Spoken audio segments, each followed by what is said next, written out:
ভুয়ো ওষুধের জন্য মৃত্যু হচ্ছে হাজার হাজার মানুষের, এর দায় কেন্দ্রীয় সরকারের। দুর্গাপুর থেকে কেন্দ্রীয় সরকারকে নিশানায় সাংসদ কীর্তি আজাদ। তিনি বলেন, যাদের লাইসেন্স দিচ্ছে কেন্দ্রীয় সরকার তারাই ভুয়ো ওষুধের কারবার করছে, আর সেই ওষুধ খেয়ে কোনো কাজ হচ্ছে না। সেই কারণে মৃত্যু হচ্ছে হাজার হাজার মানুষের। বাড়ির লোকেদের ক্ষোভের মুখে পড়তে হচ্ছে চিকিৎসকদের, কিন্তু এর জন্য আসল দায়ী কেন্দ্রীয় সরকার।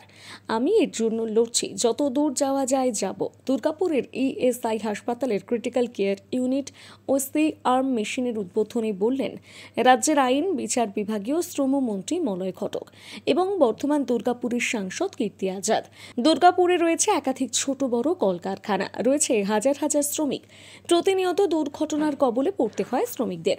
এতদিন ইএসআই হাসপাতালে ছিল না কোনো ক্রিটিক্যাল কেয়ার ইউনিট, সেজন্য দুর্ঘটনার কবলে পড়লে শ্রমিকদের রেফার করা হতো বেসরকারি হাসপাতালগুলোতে।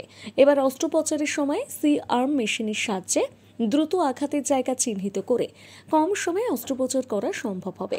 10 বেডের ক্রিটিক্যাল কেয়ার ইউনিটের উদ্বোধন করা হয়। উপস্থিত ছিলেন মন্ত্রী মলয় ঘটক, সাংসদ কীর্তি আজাদের পাশাপাশি প্রশাসক মণ্ডলীর চেয়ারপারসন অনিন্দিতা মুখোপাধ্যায়, প্রশাসক মণ্ডলীর ভাইস চেয়ারম্যান অমিতাভ বন্দ্যোপাধ্যায়, প্রশাসক মণ্ডলীর সদস্য দীপঙ্কর লাহা, প্রাক্তন মেয়র পরিষদ সদস্য প্রভাত চট্টোপাধ্যায়, হাসপাতালের সুপার দীপাঞ্জন বক্সি সহ প্রশাসনিক আধিকারিকরা। মন্ত্রী মলয় ঘটক বলেন, এ রাজ্যে যা মেডিকেল কলেজ, হাসপাতাল এবং সুপার স্পেশালিটি হাসপাতাল বেড়েছে, সারা দেশের অন্য কোনো রাজ্যে নেই। রাজ্যের প্রতিটি মানুষের কথা ভাবে মুখ্যমন্ত্রী মমতা বন্দ্যোপাধ্যায়। শ্রমিকদের চিকিৎসার জন্য নানান পদক্ষেপ গ্রহণ করছেন। দেশের মধ্যে শ্রেষ্ঠ রাজ্য পশ্চিমবঙ্গ, সেই জন্য প্রতি বছর ভারত সরকার 50 কোটি টাকা করে ইনসেন্টিভ দেয়। আমরা কিন্তু ইনসেন্টিভ পাই, পুরস্কৃত হই। ভারত সরকার ভারত সরকার প্রতি বছরে প্রায় 50 কোটি টাকা করে ইনসেন্টিভ দেয় আমাদের, মানে পরিষেবাতে বেস্ট, পুরো দেশের মধ্যে শ্রেষ্ঠ হওয়ার জন্য, এবং সেই টাকা থেকেই কিন্তু কেনায়। পাশাপাশি মানে বেসরকারি হাসপাতালের দিকে ঝোঁক কেন এত পরিকাঠামো? আমার মনে হয় না এখন সেই ঝোঁকটা আছে। 2011 পরে মাননীয় মুখ্যমন্ত্রী, রাজ্যের মুখ্যমন্ত্রী এবং স্বাস্থ্যমন্ত্রী দুটো দায়িত্ব নেওয়ার পরে পশ্চিমবঙ্গে যত মেডিকেল কলেজ হয়েছে, যত সুপার স্পেশালিটি হসপিটাল হয়েছে, ভারতবর্ষের কোনো রাজ্যে হয়। এত বেড বেড়েছে, মানুষের পরিষেবা বেড়েছে, এবং সবথেকে বড় কথা পুরোটা বিনা পয়সায়। সরকারি হাসপাতালে চিকিৎসা বিনা পয়সায়, এবং স্বাস্থ্যসাথীর কার্ডে 5 লক্ষ টাকা পর্যন্ত প্রতি বছর পেশেন্টদের জন্য সরকার টাকা দিয়ে থাকে। যে কোনো বেসরকারি হাসপাতালে তারা চিকিৎসা করতে পারে। এখানেই তো দুর্গাপুরে অনেক দামি হাসপাতাল আছে, সেখানে দেখবেন স্বাস্থ্যসাথীতে অনেক গরিব মানুষ মাথা উঁচু করে চিকিৎসা করছে, এবং তারা চিকিৎসা পাচ্ছেন, সুস্থ হয়ে বাড়িও ফিরছে।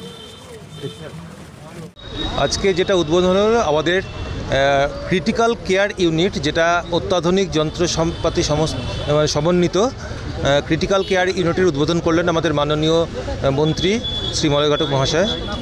তার সঙ্গে যেটা আমাদের ইনঅগুরেশন হলো সেটা হচ্ছে সি-আর্ম, একটা স্পেশাল ইনস্ট্রুমেন্ট ইকুইপমেন্টস, খুব কস্টলি, যেটা আমাদের বিভিন্ন অর্থোপেডিক সার্জারিতে, মেজর সার্জারিগুলোতে আমাদের প্রয়োজনে আসবে। এই দুটো উদ্বোধনের ফলে আমাদের এই দুর্গাপুর আসানসোল শিল্পাঞ্চলের এক বিরাট সংখ্যক যারা আমাদের বেনিফিশিয়ারিজ, যারা আমাদের উপভোক্তা, যে সমস্ত রোগী, তাদের কল্যাণে আসবে। বেসরকারি হাসপাতালে রেফার করতে হবে, বেসরকারি হাসপাতালে রেফারেলের প্রয়োজনটা অনেকাংশেই কমে যাবে। কত বেডের এটা হলো? এটা হলো আমাদের টোটাল হচ্ছে 20 বেডের একটা আইসিইউ, তার মধ্যে 10টা বেড ফর 20টা বেডের হচ্ছে আমাদের ক্রিটিক্যাল কেয়ার ইউনিট, তার মধ্যে 10টা বেড ফর আইসিইউ, 6টা বেড ফর এইচডিইউ অ্যান্ড 4টে bed for post operative care. Total সব মিলিয়ে 20 বেড। এইটার জন্য যে ডাক্তার প্রয়োজন, সেই আমাদের খুব সম্প্রতি আমাদের ক্রিটিক্যাল কেয়ার স্পেশালিস্ট এবং পালমোনোলজিস্ট জয়েন করেছেন। তিনি তার নেতৃত্বে আমাদের যে টিম অফ ডক্টরস এটা দায়িত্বে থাকবেন। আপনার নাম? Doctor Dipanjan Bakshi, superintendent, ESA hospital, Durgapur. Durgapur থেকে নিজস্ব প্রতিনিধির রিপোর্ট, নিউজ i24।